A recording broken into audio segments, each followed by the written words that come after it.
Onun ismi faqat Arabistonda emas, butun dunyoda yangragan edi.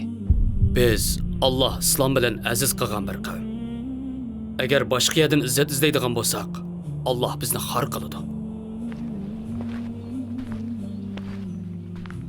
O hürlük qoğdug'uchisi va mazlumning tayanchisi. Kechalar xalqning ahvolini ko'zish uchun ishik mang'atdi. Eng kichikkina haqqini hurmat qiladi. Sen yaqinda Yamandan kelgan raxtlarni hammamizga birdan taqitib bergan eding. O'zingga bir parcha tekkan, lekin sen igiz bo'yliq, gavdalik odamsan. Bir parcha raqsang yetmaydi. Balalarimning qosiq ash, shuni yig'layapman. Ondaqda o'choqning ustida qaynayotgan qozonchi. Ular uxlag'ichilik ularni papilash uchun qozonga suv esib qaynatyapman. Xo'sh, Hazrat Umarning davrida nimalar yuz berdi?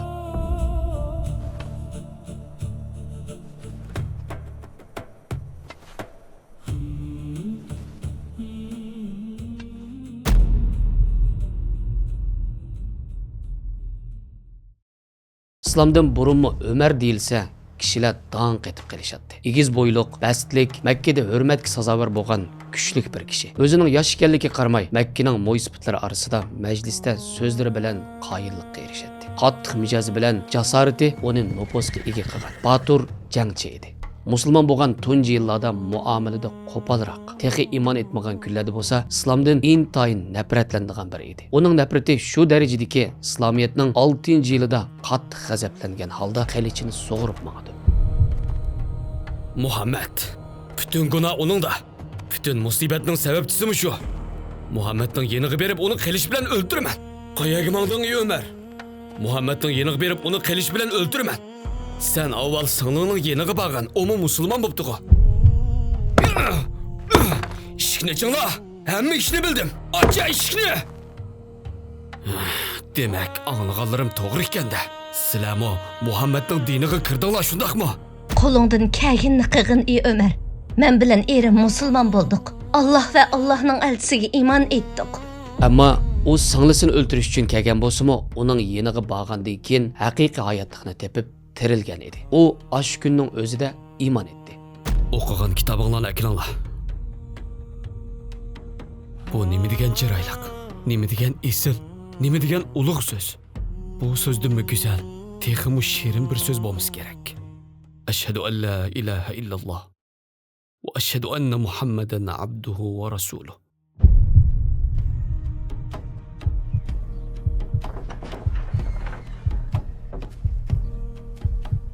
أشهد أن لا إله إلا الله وأشهد أن محمدا عبده ورسوله. Rasulullah onun için Rabbim bu Xattabning o'g'li Ömer. Diningni onun bilan aziz qilgin deb onunga duo qilgan. Mana bu duoning barakati Hazrat Ömerning oxirgi tiniqlariga qadar butun hayotiga ta'sir ko'rsatgan edi. Mana amdilikda u islomning ikkinchi xalifasi holatida munbarda. Hijriya 13-yili. Shu topda Madinadagi payg'ambar masjidida nurg'unlagan kishi yangi xalifaning tunji xutbasini anglash uchun butun diqqati bilan saqlayotdi. Hazrat Ömer jamoatga bir qo'r qarab chiqib, Janob Allohga hamd sano aytgandan keyin so'zini boshladi. Muqaddaslik Allohga xosdir. İnsanlarning muqaddaslik huquqi yo'q. Hech kim Ömer xalifa bo'lgandan keyin o'zgardi demasin. Men haqni o'z nafsimdan a'lo ko'rdim. Uni har vaqt beshimning toji qildim. İnşallah qilgan ishlarimdan sizlarni xabardor qilib turaman. Ondan qo'lini igiz ko'tarib mundaq duo qildi. Ey Rabbim, men qattiq va qo'polroq biri. Menga yumshoqlik ihson qilsizlar. Men kuchli emasman. Menga kuch-quvvat ato qilsizlar. Ey Rabbim, boshqarish xizmatini ustimga olgan bu ummatni to'g'ri yo'lga yetaklash uchun menga kuch-quvvat ato qilsizlar. To'g'ri, islom qo'shinining yukini ko'tarishga o'xshash xalqning dardiga darmon bo'lishmi xalifalikning bir parchasi edi. Chunki u agar Fırat daryo bo'yida bir qo'y yo'qolib ketib o'lsa, Allohning qiyomat kuni bu sababli meni so'roqqa tortishidan qo'rqaman. Mo'minlarning xalifasi kechalari Madina ko'chalarini aylanadi. Ma'lum bir kuni kecha Hazrati Aslam bilan Madina ko'chalarini aylanayotdi. Bir uyning oldidan o'tib ketayotganda tuyuqsiz yig'i ovozi angladi. Hazrati Ömer yig'i ovoz chiqqan eshikka yaqinlashib, bolalarning nima sababdan yig'laganligini so'radi. Balalarimning qosiq ash, shuni yig'layapman. Ondaqda o'choqning ustida qaynayotgan qozonchi.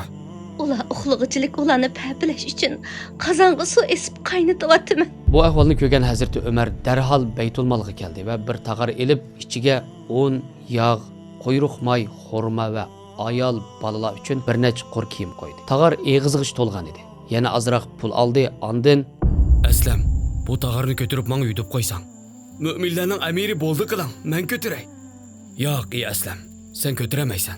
Chunki qiyomat kuni ularning, ayol va balalarning hisobi sendan emas, mendan so'raladi. Shunda qilib xalifa deganini qildi. Uyning ichiga kirganda epkagan oshliqdan azroq elib qozonga tashladi. Ondan qozonni qaytadan o'choqqa qo'ydi. O'zi bir qo'lliq cho'milib o'ltirib o'tni po'lidi. Pishqan tomoqni balalarning oldiga qo'ydi. Qo'rsiq to'ygan balalarning yuziga asta-asta kulki yugurdi. Xalifa balalar toki to'yganga qadar yenidan ayrilmadi. Ondan astag'ini sirtqa chiqdi.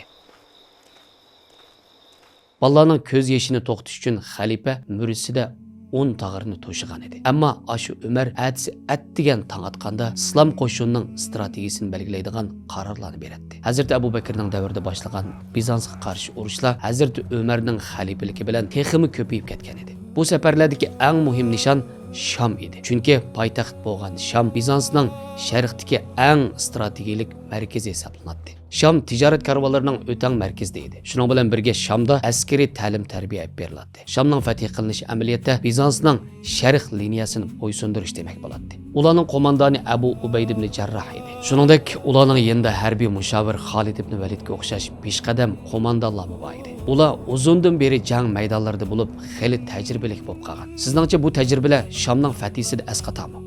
Sham sepil bilan qo'rshalgan bo'lib, o'tish haqiqatan mushkul edi. Shaharda Bizans valisi Tedorus bosh qo'mondonlik qiladi. Musulmon qo'shini atrofdagi vaziyatni ojizlashtirishni xohlaydi. Eng avval atrofdagi qassobqa va soqchixonni qo'lga kirgizish orqali shaharni qo'rshavga oldi. Shunda qilib karvon yo'li kontrol ostiga ilinishga boshladi. Shaharning askar va ochliq kirish eg'izi butunlay to'silgan edi. Necha oy davomlashgan bu qo'rshav natijasida shahar xalqi qiyinchilikda qoldi. Ochliq azaydi. Bizans eg'ir darajada jangovarlikni yo'qotdi. Shunda qilib Sham Allohning yordami bilan musulmonlarning qo'liga o'tdi. Shamdan kelgan xabar Madinaga yetib kelganda Hazrat Umar nihoyat xushal bo'lgan edi. Allohning yordami bilan Sham fath qilindi. Lekin xushal bo'lganga tushliq mas'uliyatimi haqiqatan og'ir edi. Chunki fath qilingan shahar faqat tuproq emas, balki u shaharda yashaydigan g'ayri-musulmon xalq uning boshqarishida qoladi. Ularning jonlari va mollari kapolatga erishtirilishi kerak edi. Fath qilingan shahar ajoyib bir adolat va erkinlik bilan boshqarilganligini ular texi bilmaydi. Islom davlati barpo bo'lgan Madina ko'chalari mo'ysibit bir yahudiga xalifaning maosh bekitib berganligiga shohid bo'lgan edi. Qanday demsiz? Islomning xalifasi kunlarning birida yana shu ummatning omonligi va salomati uchun Madina ko'chalarini aylanayotdi. U bir kishining tilamchilik qilayotganligini ko'rdi va u kishiga yaqinlashdi. Bu kishi bir g'ayri-muslim edi, ya'ni musulmon emasdi. Nemishqa tilamchilik qilasan? Ey Umar, bosh to'la berib, kambag'al bo'lib ketdim. Shunga bosh to'layolmayapman. Yosh vaqtinglarda ishlatib, qiyirg'onni ko'chaga tashlab qo'yamaymiz. Sana maosh bekitamiz. Hazreti Umar musulmonlarni emas, g'ayri-musulmonlarni ijtimoiy kapolatga ega qilgan edi. Bu vaqtlarda sut bo'lib bekitildi. Yashangan va hech kimi yo'q, yolg'iz qolgan kishilarga muntazam yordam yetkazdi. Tarixda tunji qitim pensiya maoshi Hazreti Umarning davrida yurgizilishga boshlagan. Hazreti Umar rahbarlikda tangpongliqni saqlashda eng go'zal o'rnak edi. Shundaqla keyingi planida Sasani qo'shini bilan hisoblashadigan buyuk kun bor edi. U bo'lsa Qadisiya urushi.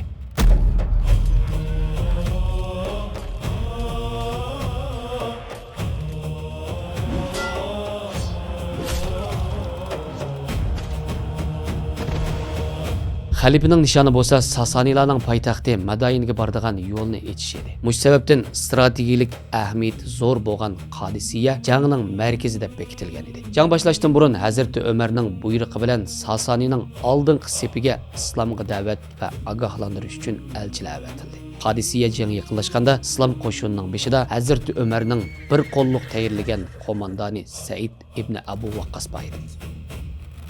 Qadisiya tuzlanligida 2 dona cho'ng qo'shin udul-mudul kelgan edi. Sasani ordusi pillari bilan va savutliq askarlar bilan hayvatli bir manzar paydo qilgan.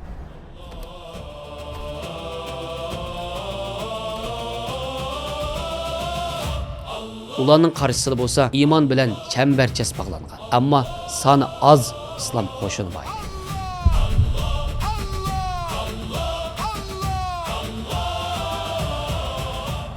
Her iki taraf o'zining askarlarini tekshirishni va charchatmasligini xohlaydi. Kun bo'yi o'qchilarning o'zaro hujumi davom qildi. Shunday qilib, Sasani ordusi bu qatim pillar bilan hujum qildi.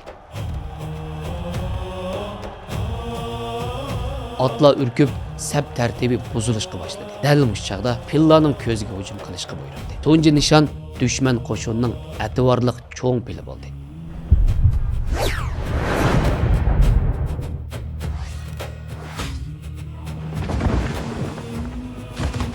Ko'z yarlangan bu cho'ngpil aloqizodi bo'lib cho'chib ketdi va o'zining askarlariga hujum qilishga boshladi. Boshqa pillarmo aloqizodichilikda ordining tartibini buzdi va dushmanni chekintirdi.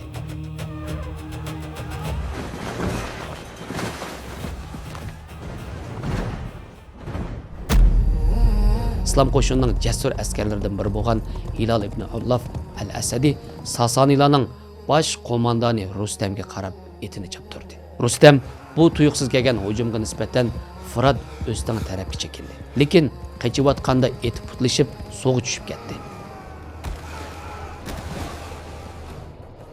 Hilal bo'lsa bu fursatni qo'ldan bermay o'stanga sakrab, ashu yadila Rustamga oxirgi zarba berdi. Rustamning o'lim xabari qisqagina vaqt ichida Sasani qo'shinlarining orasida tarqab ketdi. Qo'shin qo'rqishga boshladi.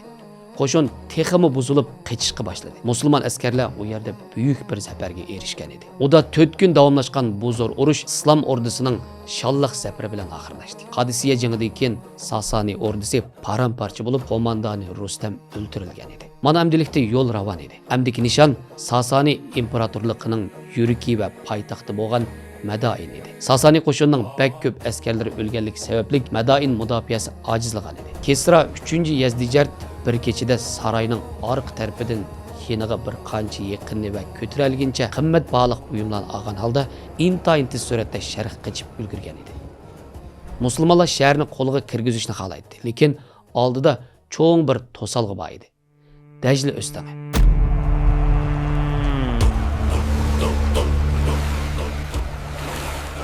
Endi qanday qilish kerak? Said ibn Abi Waqqas buyuk bir jasorat ko'rsatib, qo'shini bilan o'stangdan kechib o'tishni qaror qiladi. Bu kechish islom tarixida tangdossiz olg'a ilgirlash deb ta'riflanadi. Askarlar savutlarni ko'targan holda o'stangdan kechib o'tyotdi. Bu tavranmas irodaga qarshi Sasanilarning eshib qolgan askarlari bak ko'p qarshilik ko'rsatmagan edi. Musulmonlar Madainga kirdi. Hashamatli saroylar, xazinalar, İranның 100 yıllardan bu yan yıqqan baylıqları mana əmdilikdə İslam qoşununun aldı turadi. Xanissi bu zinnətləri, ipək giləmlər və yaqut bilan bezilgan narsa keraklar Madinaga avatildi. Bularning orasida eng diqqatni tortadigan bo'lsa Kisraning oltin kamarlari edi. Bu bayliqlar Hazrati Umarning oldiga tizilganda ko'zlari yoshga to'lgan holda mundoq dedi. Janobi Alloh buningdek dunyoni rasuliga nasib qilmadi. Abu Bakrga mu bermadi. Demek ki Allah bizni bunun bilan imtihon qilyapti. Bu vaqalik bilan Madina bir mo'jizaning amaliyleşkenligini his qilgan edi. Esingizdami? Yillar burun payg'ambar alayhisalom Hazrati Suraqaning Kisraning xazinalarini alqallab oladiganligini aytgan edi. Ey Suraqa, hamon bir kuni Kisraning bilayziklarini sening bilikingda ko'raman degan edi. Allohning elchisi bu so'zni aytganda islomning texi bir davlatim yo'q edi. Makkadan yurtidan chiqarilib hijrat qilishga majbur qolgan edi. Hatto Makkalik mushriklar payg'ambar alayhisalomni o'ldirgan kishiga katta mukofot berdiganligini e'lon qilishgan edi. Taraf-tarafda ovchilar uni izlayotdi. Mushundaq ahvol ostida Kisraning sarayga kirish, bo'libmi uning yoqutlariga qo'l tekkizish qandoqmi mumkin bo'lsin deysiz. Mana endi oradan necha yillar o'tdi. Hazrati Umar Suraqani chaqirtqizdi. Suraq keldi. Xalifa uningga Kisraning oltin bileziklarini taqab uni minbarga chiqardi. Bu taj bilezikni Kisradan elib, Suraqqa kaydirgan Allohga hamdlar bo'lsin. Allah eng buyukdir. To'g'ri.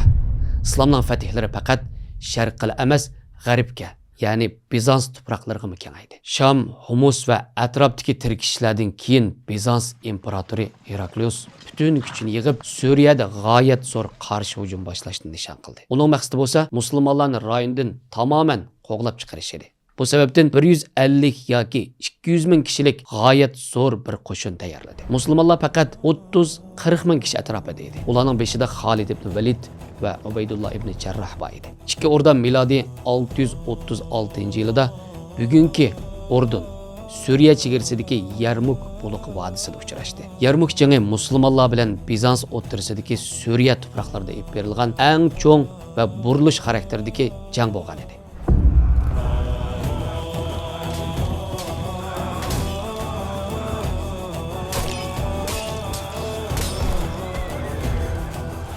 İntayin mushaqqatlik ichida o'tgan 6 kunlik urushning natijasida Bizans ordisi intayin cho'ng mag'lubiyatga uchradi. 10 minglarcha Bizans askari o'ldirildi. Hayot qolganlar bo'lsa shimol tarafga qochdi. İmperator Heraklius Antakiyaga chekinganda intayin qayg'u ichida mundoq dedi.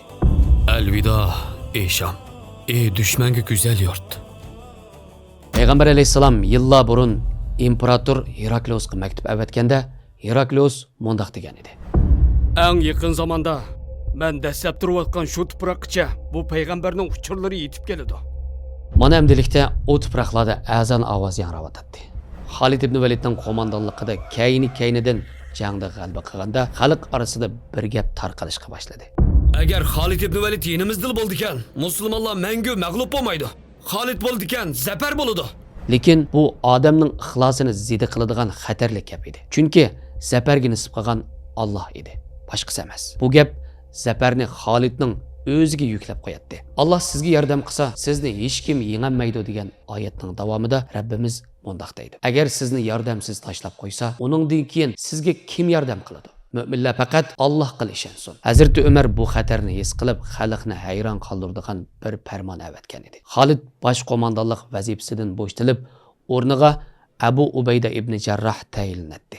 Undaqda Xolid bu maktubni qachon topshirib olgan? Ya'ni Yarmuk jangida boshlanishga oz qolganda. Xolid bir haza o'ylangandan keyin qo'shinning hozirqidek ruhi ko'tarangi paytda orada bu xabarning ta'siriga uchrashi mumkin edi. Xolid ibn Valid toki jang oxirlashgan qadar bu maktub haqida hech kimga tinmadi. Zafardan keyin bayroqni Abu Ubaydaga topshirib berdi. U Umar radhiyallohu anhuning fitnaning oldini olish uchun shunda qilganligini obdan biladi. Sham, Humus va Hama bir-birlab islom qo'shinining qo'liga o'tdi. Mana endi yana bir yangi fatih yo'li ochilgan edi. Undaqda u zodi qaya.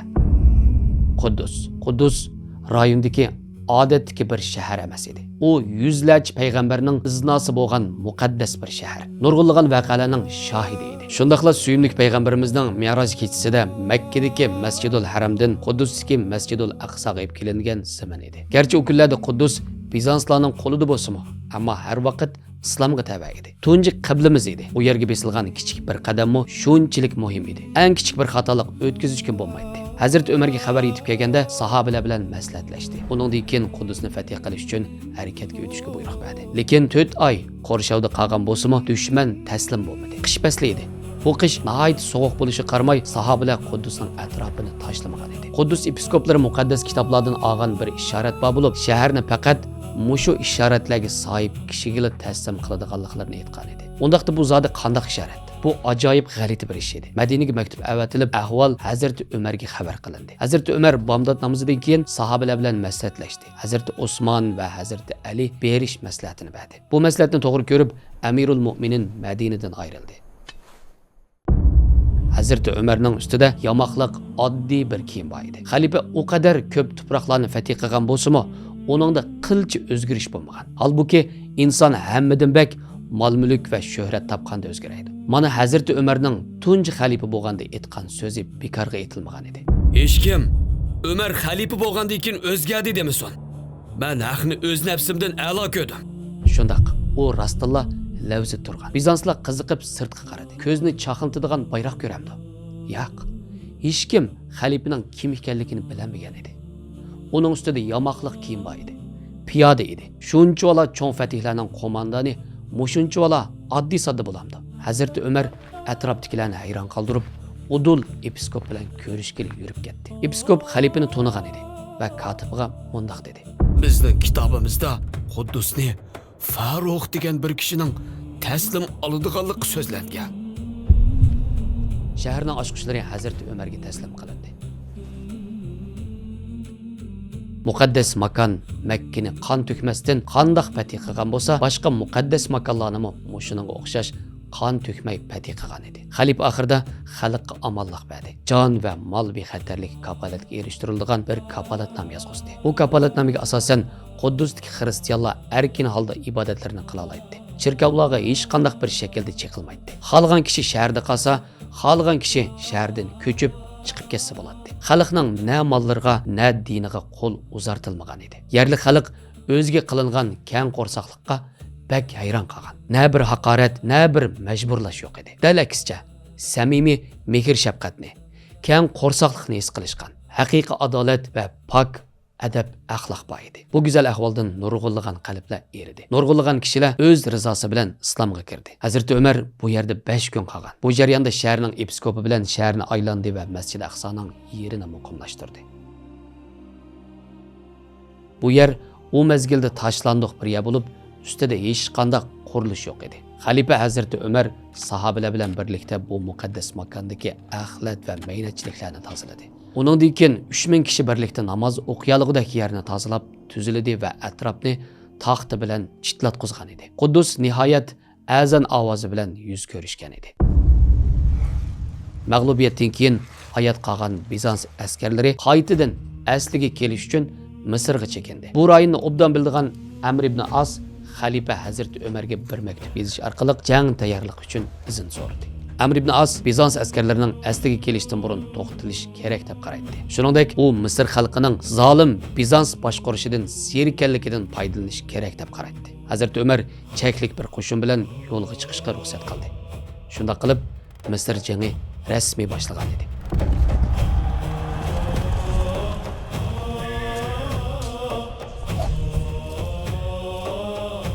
Cho'l jaziradan o'tgandan keyin tunji nishon sifatida Farami qalasiga qarab yo'lga chiqqan edi. Bu yer Misrning sharq ishki hisoblanadi. Bizans bu yerga nurg'unlagan askarlarni o'rlashtirgan edi. Musulmonlar qisqagan vaqt ichida shaharni qo'rshavga oldi. Qattiq tirkishlar natijasida Farama musulmonlarning qo'liga o'tdi. Babil qalasining zafaridan keyin islom qo'shini Iskandariyaga qarab olg'a ilgariladi. Yo'l jarayonida uchirganligi shahar va nahiyalar bir-birlab taslim qilindi. 3 yillik jangning natijasida oxiri Iskandariyadagi Bizans qo'zg'alog'i besiqtirilgan edi. Shunda qilib Misr davlati butunlay islom hokimiyatining qo'liga o'tdi. Hazrat Umar shaharlarga valiylarni avatdi. Ularni har vaqt o'zini ustun ko'rishdan saqlanib, xalq xizmat qilish haqida ogohlantirdi. Rohatga berilishdan, isrofchilikdan qochib, oddiy sodda yashashni tavsiya qiladi. Hasham kiyimlarni kiyib, Rumning saroylarida ularning podshohlaridek o'ltirmanglar. Xalqdan hargizmi yiroqlashib ketmanglar. Har yili haj mavsumida Makka mahkamaga aylang'ili tas qiladi. Ya'ni Hazrat Umar barliq valiylarni chaqirib, xalqning orasida savol so'roq tartadi. Shikoyat bo'lsa tanishaydi, haqida ko'p shikoyat bo'lganlarni xizmatidan ep tashlaydi. Xalq shikoyat hikilinib qolmasin deb bir kuni xalqni mundaq ogohlantirgan edi. Men valiylarni sizlarga zulm qilishi, haqsizlarcha mollaringlarni yesin deb tayinlamadim. Ularni sizlarga islomni o'gitish, oranglarda adolat bilan hukm qilish, sizlarning xizmatinglarni qilsin deb vazifaga o'ltirg'izdim. Navoda ulardan bu xususlarga qarshi harakat ko'rsanglar, tortinmay menga shikoyat qilinglar. Men darhol ularni jazoga tortay. Xalifa bu so'zni deb bo'lishiga musulmonlar orasidan biraylan o'rnidan turib, bir vali ustidan shikoyat qilib, meni o'rinsiz yuz kaltak urdi dedi. Shuning bilan Hazrat Umar masalani surishti qildi va valining rostilla o'rinsiz urganligini aniqlab chiqdi. Ondan valini chaqirib shikoyat qilgan kishiga: "Qani amdisa uni urg'in." Shu jarayonda u yerda bo'lgan Amr ibn As mundaq dedi: "Ey mo'minlarning amiri, navoda siz bunday qilsangiz, bu valiylarga eg'ir keladi.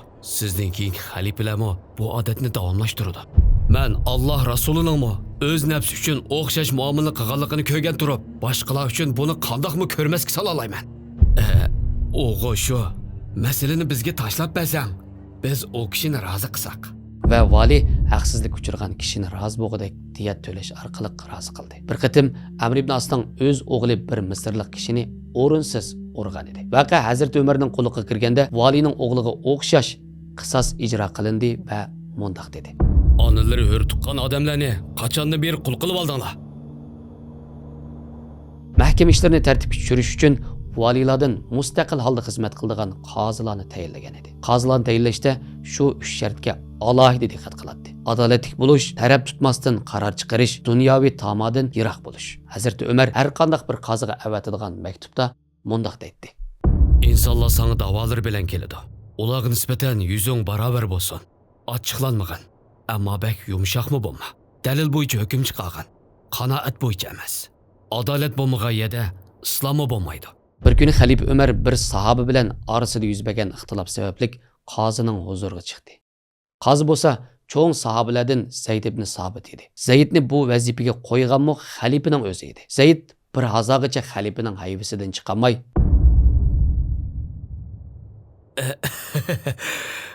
Qani kasila xalifa hazratlari. degandek hurmat bilan muomala qildi. Xalifa Zaydning muomalasiga xafa bo'ldi. U Zaydning yeniga bir da'vogar sifatida kelgan. Qozi bo'lsa uni ayrim bir o'ringa taklif qilib atadi. Shuning bilan Hazrat Umar qoziga qo'lini chinab turib, mono ibratlik so'zlarni qildi. Huzurunda xalifa bilan bir puqra barobar bo'lmoqchilik, sen bu maqomda tura olmaysan. Qozi degan xizmat xalifaning emas, Allohning buyrug'ini va hukmini o'rnash lozim. O'zimi daxil har bir kishi adolat oldida barobar edi. Hech kim adolat oldida farqli emas edi. U cheklagan bir narsani avval o'z nafsiga va oila a'zolariga ijro qiladi. Hatto uydagilarni chaqirib, ularni mundoq ogohlantiradi. Esinglarda bo'lsin.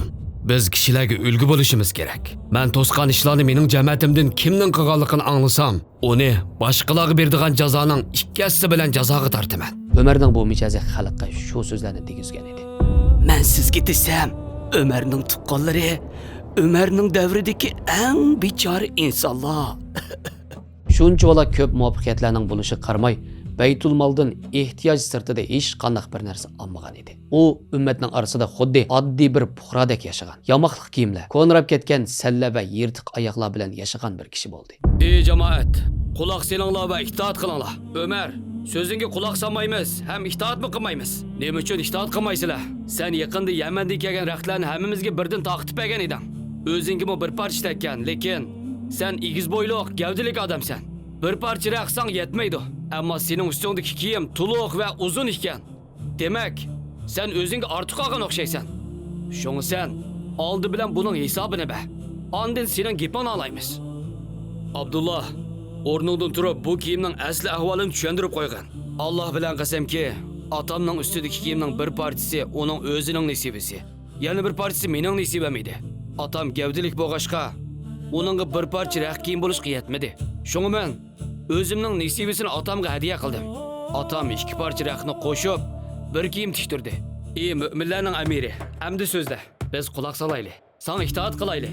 Ba'zida u tul ayollarga suv to'shiyotganda ko'zga chiliqsa, ba'zida arduq elish uchun masjidda yerdila uxlaganda ko'zga chiliqatdi. Madinadan Makkaga nurg'on qatim safar qildi, lekin bir qatimmo yeniga chedir olmadi. Va yo'lda bir parcha raqtni daraxtning ostiga silibla arduqini chiqaratdi. Suyimlik payg'ambarimiz uning haqida nurg'unlagan yaxshi so'zlarni qilgan va uningga jannat bilan xush bishorat bergan edi. Shundoq turibmi u qat'iy amallarga ishonmaydi. Hatto bir kuni mundoq degan edi. Mahshar kuni hammanglar jannatga kirdi. Ammo faqat birlik kishi do'zaxga kirdi desa, agar shu bir kishi men bo'lib qolsamchi deb qo'rqaman. Yana hammanglar do'zaxga kirdi, faqat bir kishi jannatga kirdi desa, agar u bir kishi men bo'lib qolsamchi deb umitlanaman. Bu qo'rqinish bilan umidni bir yurakda to'shigan qo'lning so'zlari edi. Allohning oyati uningga asiltilganda darhol taslim bo'lib qabul qiladi. Bir kuni yoshlar Hazrat Umarning yeniga kelib mundoq dedi. Madina ayollari mehrni bir-biri bilan baslashadigan holga keldi. To'ylik qimmatlashib, barg'ansir o'ylanishimiz tas bo'yatdi. Ogohlantirsa bo'lmasmi?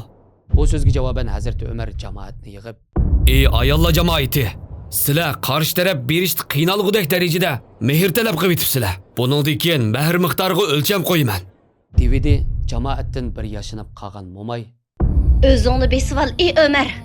Sen Nisa surasida bizga berilgan haqni unutdingmi? Allah demidimi? Ularga tarazida mehr bergan taqdirdimi? Hech nimani qaytirib olmanglar deb dedi. Hazrat Umar yashangan mo'mayning so'zlarini anglab, qo'llarini beshiga qo'yib, Ayol dal to'g'ri dedi. Umar xatolashdi. Ey Umar, bir yashalgan ayolchilik dinini bilmaysan. Misrning fath qilinishi bilan islom davlati amdilikda Raurus kengaygan edi. Hatto fath qilingan zaminning kengligi 2 million 200 ming kvadrat kilometrga yetgan edi. Shuning agishib fathlar cho'ngaygan sari yukmo birlikda cho'ngaygan edi. Mana amdilikda har bir shahar, har bir yetim, har bir mazlum uning yelkisida edi. Xaliflikning oxirgi yili haj uchun Arafat teg'ida qo'llarini echib mundoq duo qilgan edi. Ey Rabbim, islom jug'rofiyasi kengaydi. Shuningga egishib, menga qarashliq insonlarmi ko'paydi.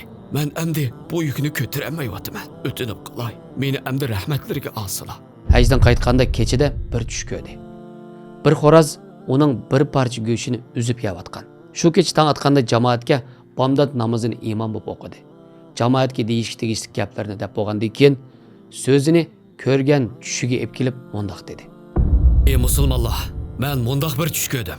Buning haqiqiy ta'birini Alloh biladi. Balkim yana bir ta'biri mundoq bo'lishi mumkin. Ya'ni pat yaqinda meni biri o'ltirdi. Meni o'ltirmoqchi bo'lgan kishi arab emas, ajam kishi bo'ladi. Islomning xalifasi qo'llarini ko'tarib mundoq duo qildi. Ey Alloh, menga sening yo'lingda shahodatni va Rasulingning shahri bo'lgan Madinada o'lishni nasib qilgan. Ammo hech kim bu duoning qabul bo'lganligini bilmaydi. Shunda qilib oxiri u kuni atdigan yetib keldi. Madina masjidida jamoat yig'ilgan bo'lib, hammaylan bomdod namoz uchun saqlayotdi. Hazrat Umarning hech nimadan xabari yo'q edi. Umar radhiyallohu anhu doim qidek namozga imom bo'lish uchun mihrabga chiqdi. Jamoat takbir bilan namozni boshladi. Rukuga berish uchun egilganda orqadan biri untinsiz oldi tarafga qarab mangdi. Ko'ynikining ostida bo'lsa, uchiga zahar surilgan xanjar yushiringan edi. Bir eg'iz gapni qilmasdan udul berib Hazrat Umarga etildi. Xanjarni kayni-kaynidan tiqibdi. Hazrat Umar yerga yiqildi. Jamoat tuyuqsiz nim bo'lganini bilmadi. Xalifaning pichoqligini bo'lsa, ajam qul Abu Lu'lu'a edi. U jamoatning orasidan qochishga urinib baqdi. Hazrat Umar bo'lsa mihrobning yonida yetib qolgan edi. Ajam qul oldiga kim chiqsa pichoqladi. Natijada jami 13 kishi yaralandi. 6 kishi shu yerda shahid bo'ldi. Oxirida bir sahoba u qulning ustiga bir tal yaktakini atgandan keyin qocholmaydiganligini his qilib o'zini xanjar bilan o'ldirdi. Hazrat Umar hushidan ketgan holda yerda yotgan edi. Bir hazodan keyin ko'zini ochdi va tunji qilgan so'zi: Jamoat namoz o'qidimi? Shunday mo'minlarning amiri deb javob berishdi. Hazrat Umar cho'nqur bir nafas olgandan keyin: Alhamdulillah. Ular namozni tark qilmadi. Kimiki namozni tark etsa, uning bilan islom orasida bir munosabat qolmaydi, dedi. U oxirgi nafaslardami jamoatning namozini o'ylagan edi. Yaralarning ko'pligidan qon ko'p chiqib ketayotdi. Masjid ko'z yoshlar bilan to'lib ketgan edi. O'g'lim, mening mangzimni yerga qo'ygan. Ata, beshingiz mening tizimda tursin. Yerga qo'ygan bilan nima farqi bor? Mangzimni to'piga tekkizib qo'y. Agar Alloh meni kechirmasa, Umarga va Umarning onasiga voy. Kashki men mushu samon bo'lib ketgan bo'lsam. Kashki onam meni tug'magan bo'lsa. Kashki men hech kim tonimaydigan, unutilib ketgan bir narsa bo'lib ketgan bo'lsam. Allohga qandoqmi hisob beraman? Ey Alloh, menga rahim qilgin. Hazrat Umar, ya'ni ularning xalifasi u yerda qonlari iqib o'lish oldida edi. Bir qancha kungacha Hazrat Umar yaralar sababli o'rin tutib yetib qoldi. Ummat uning oxirgi kunlari ekanligini bilib yetgan edi. Ular xalifaning o'rniga boshqa birini tanlab berishdi chang turdi. O'rnlarga boshqa birini tayinlagan bo'lsalar. Yo'q. Sizlarning mas'uliyatinglarni saq vaqtimda ustimga olganimdek, o'lgandan keyin ustimga olamdim. Oxirida payg'ambar alayhisalom hayot vaqtida o'zlaridan rozi bo'lgan 6 ismdan bir guruh qurib chiqdi va hayotning maslahati bilan ichilaridan birini xalifalik saylashni etdi. U kishilar Abdurrahman ibn Auf, Sa'd ibn Abi Waqqas, Talha ibn Ubaydullah, Zubayr ibn Avam, Hazrati Usmon va Hazrati Ali edi. Ummatga oxirgi vazifasini topshirgan edi. Uning oxirgi bir talabi bor edi. Abdullah, sen Oyshani yeniga berib, payg'ambar alayhisalomning va Abu Bakrning yeniga dafn qilinishim uchun uningdan izn so'rasang. Oysha onamiz u yerni o'zining dafn qilinish uchun ep qo'ygan edi. Jondan aziz yo'ldoshining va jonijon dadisining yeniga dafn qilinsa bo'ladi. Lekin u qarindishini o'zining nafsidan a'lo ko'rdi. Hazrat Umarning talabini qaytarmadi va qabrini uningga o'tinib berdi. U kuni uningdan bakroq pidokor va sexiy biri Hazrat Umardan mubakrak xushal bir yo'q edi. Mana endi ikki dona aziz do'sti bilan yuz ko'rishadigan vaqt yetib kelgan edi. Milodiy 644-yilda mo'minlarning amiri Hazrat Umar 63 yoshda vafot topdi. Shundoq, ikkinchi Rashid xalifa davri oxirlashdi. 6 kishilik shura hay'ati Hazrati Osmonni xalifalikka sayladi. Mushaqqatli xalifalik davri Hazrati Osmonni kutib o'tadi. Uning zamoni sirtqi fatihlar davom qilgan, ammo ishki tinchlik qiyinlashgan bir davrga to'g'ri kelgan edi. Fitna bo'ronlari kuchayib ketgan, hal qilish uchun butun vujudi bilan ko'rsatgan tirishchanliklariga qaramay, amaliyat kontroldan halqib ketdi. Rasulullohning nemishqa Umar aranglarda bo'lgan muddatcha fitnalar oshkora bo'lmaydi degan gapining tegi yetiladi. Safarlar bilan qalaymiqanchiliklar birlikda bo'ladigan 3-xalifa davri keyingi qismida bizni kutib o'tadi.